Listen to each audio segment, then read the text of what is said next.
தெய்வம் நீ என்று உணர் யூடியூப் சேனல் உங்களை அன்புடன் வரவேற்கிறது.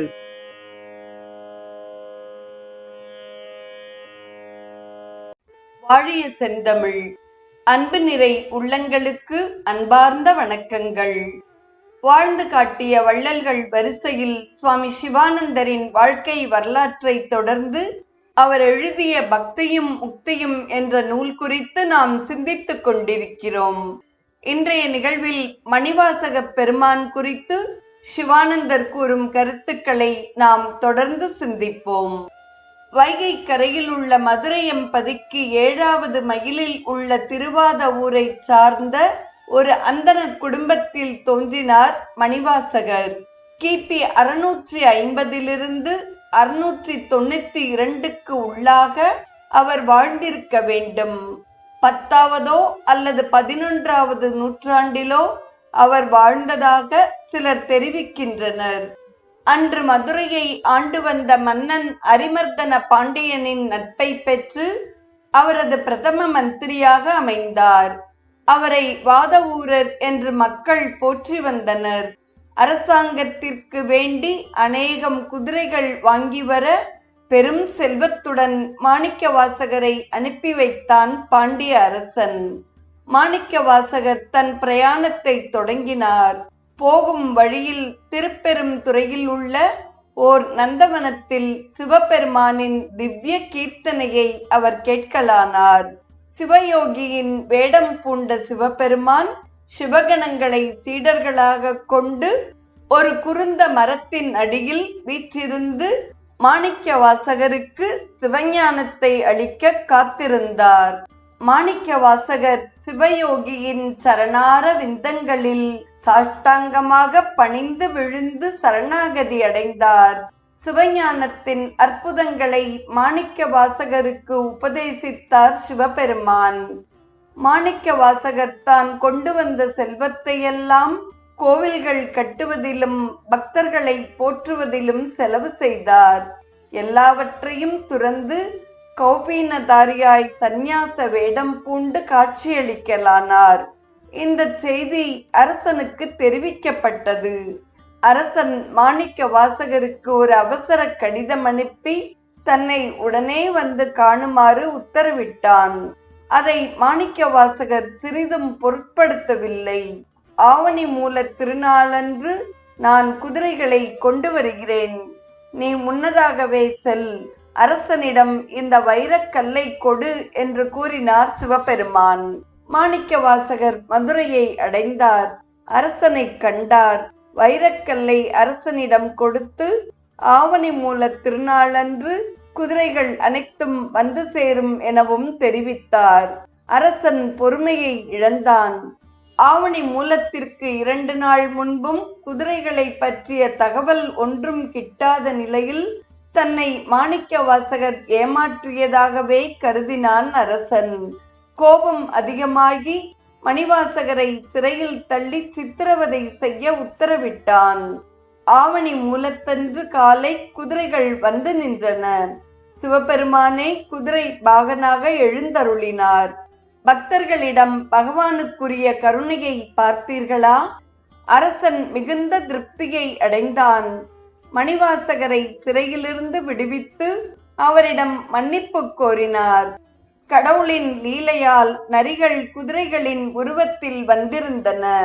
சிறிது நேரத்தில் குதிரைகளெல்லாம் நரிகளாக மறுபடியும் மாறிவிட்டன.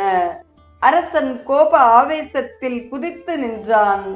மறுமுறையும் மணிவாசகரை சிறையில் தள்ளி இம்சிக்கலானான். மதியம் 12 மணி வெயிலில் வைகை ஆற்றின் கடும் மணலில் அவரை நிற்கச் செய்தான். உடனே வைகையில் வெள்ளப்பெருக்கை ஏற்படுத்தி பக்தனை காப்பாற்றினான் கடவுள். நகரம் அனைத்தும் வெள்ளத்தில் ஆழ்ந்தது. சீரிய மகாத்மாவான மணிவாசகரை துன்புறுத்தியதாலேயே இந்த வெள்ளப்பெருக்கு ஏற்பட்டது என மந்திரிகள் அரசனுக்கு எடுத்து கூறினர். அரசன் உடனேயே மணிவாசகரை விடுதலை செய்தான். அவர் முன் விழுந்து நமஸ்கரித்து வெள்ளப்பெருக்கை நிறுத்த வேண்டினான். மணிவாசகர் வைகை கரையை அடைந்ததும் வெள்ளப்பெருக்கு தானாகவே நின்றுவிட்டது. ஆற்றின் கரையை செப்பனிட நகரத்து மக்கள் ஒவ்வொருவரையும் ஒவ்வொரு கூடை மண்ணள்ளி போடுமாறு உத்தரவிட்டான் அரசன். உடைப்புகளெல்லாம் செப்பனிடப்பட்டன. ஆனால் வந்தி என்ற கிழவிக்கு கொடுக்கப்பட்ட இடத்தில் ஏற்பட்ட உடைப்பு மட்டும் செப்பனிடப்படவில்லை. அவள் துயர்மிகும் நிலையில் இருந்தாள். கருணையே உருவான கைலாசவாசி அவள் மேல் இரக்கம் கொண்டு வந்தியின் முன் ஒரு கூலிக்காரன் போல் வந்து நின்றார். அவளுக்காக வேலை செய்வதாக கூறினார். அவளிடம் கூலியாக பிட்டையே வேண்டி நின்றார். ஆனால் பிட்டை மாத்திரம் உண்டு வேலை ஒன்றும் செய்யாமல் திருவிளையாடல் புரிந்தார். வந்தியின் கூலி வேலை செய்யாத விவரத்தை அரசன் அறிந்தான். கோபமே உருவாகி அந்த கூலியை பிரம்பால் அடித்தான். அந்த அடி அரசன் மீதும் நகரத்து மக்கள் அனைவர் மீதும் பட்டது. கூலியும் மறைந்தான். உடனே இது சிவபெருமானின் திருவிளையாடல் என்பதை அரசன் உணர்ந்தான். மணிவாசகரின் பெருமையையும் அரசன் அறியலானான். மணிவாசகர் மீண்டும் சிவபெருமானின் தரிசனத்தை பெற்றார். திருத்தலங்களை வணங்கி கடைசியில் தில்லையம்பதியை சேர கடவுள் மணிவாசகருக்கு கட்டளை பிறப்பித்து மறைந்தார். வாதவூர் அடிகள் திருவண்ணாமலை, காஞ்சிபுரம் முதலிய பல தலங்களை வணங்கி திருவாசக பாடல்களை பாடி தில்லையம்பதியை வந்தடைந்தார். மணிவாசகர் புத்தமத போதகர் ஒருவரிடம் சர்ச்சை செய்து அவரை தோற்கடித்தார்.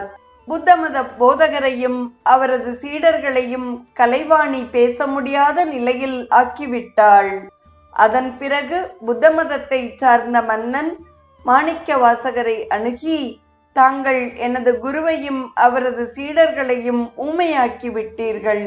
என்னுடைய அருமை புதல்வியின் ஊமைத்தனத்தை போக்குவீராயின் நானும் என் பிரஜைகளும் சைவ மதத்தில் சேர்ந்து சைவர்கள் ஆகிவிடுகிறோம் என்றான். மாணிக்க வாசகர் அவ்வரசனின் மகளிடம் ஒரு சில கேள்விகள் கேட்டார். பேசாத தன் மகள் பேசுவதைக் கண்ட பௌத்த அரசன் ஆனந்த பரவசனாய் அந்த நிமிடமே அவனும் அவன் பிரஜைகளும் சைவர்கள் ஆயினர். அதன் மேல் புத்த மதகுருவையும் அவரது சீடர்களையும் பேசும்படி செய்தார் மணிவாசகர். சிவபெருமான் மணிவாசகர் முன் அந்தணன் உருவில் தோன்றினார். அவ்வந்தணனுக்கு திருவாசகத்தை அப்படியே மறுமுறையும் பாடி காண்பித்தார் மணிவாசகர். அந்தணன் அவ்வரிய பாடல்களையெல்லாம் ஏட்டுச் சுவடிகளில் எழுதி எடுத்தான். முடிவில் மாணிக்க வாசகர் தெரிவித்தது திருச்சிற்றம்பல உடையார் எழுதியது என்று எழுதினார். சிற்சபையில் உள்ள பஞ்சாட்சரத்தின் படியில் இவ்வேட்டு பிரதிகளை வைத்துவிட்டு சிவபெருமான் மறைந்தார். தில்லைவாழ் அந்தணர்கள் இதை மணிவாசகரிடம் காண்பித்து அப்பாடல்களின் பொருளை தெரிவிக்க வேண்டினார். தில்லை கூத்தனே இப்பாடல்களின் பொருள் என்று தெரிவித்த மணிவாசகர் அந்த நிமிடமே தமது 38வது வயதில் நடராஜ பெருமானின் திருவடிகளில் இரண்டரக் கலந்தார். மாணிக்க வாசகர் எழுதிய பதிகங்கள் பல. அவைகள் ஒன்று சேர்ந்ததே திருவாசகம். திருவாசகத்தின் இனிமை, அழகு, தூய்மை, வாசாம கோச்சரம், கவிச்சுவையின் தரம் மிக உயரியது. திருவாசகத்தை கேட்பவர் இதயமெல்லாம் இளகி நிற்கும் என்பது உறுதி. அன்பர்களே, மாணிக்க வாசகரின் வாழ்க்கை வரலாற்றிலிருந்து நீங்கள் தெரிந்து கொள்வது என்ன? சிவபெருமானும் தன் அடியார்களின் அடியனாக ஆகிவிடுகிறான் என்பதே. இருமை வகை தெரிந்து ஈண்டு அறம் பூண்டார், பெருமை பிறங்கிற்று உலகு என்ற வள்ளுவரின் திருக்குறளை இத்துடன் இணைத்து தமது உரையை நிறைவு செய்கிறார் நம் குருநாதர் சுவாமி சிவானந்தர். நாளைய நிகழ்வில் வினா விடை குறித்து நாம் தொடர்ந்து சிந்திப்போம். இன்றைய நிகழ்வை கேட்டு பயனுற்ற அத்துணை நல்ல உள்ளங்களுக்கும் நெஞ்சார்ந்த நன்றி. வாழிய செந்தமிழ், வாழ்க நற்றமிழர், வாழிய பாரத மணித்திருநாடு. தெய்வம் நீ என்று உணர் யூடியூப் சேனலை கேட்டு மகிழ்ந்த நீங்கள் உங்கள் நட்பு வட்டத்திற்கும் பகிர்ந்து தொடர்ந்து உங்களது நல்ல ஆதரவினை சப்ஸ்கிரைப் செய்து வழங்குமாறு அன்புடன் வேண்டுவது உங்கள் அன்பின் விசாலம்.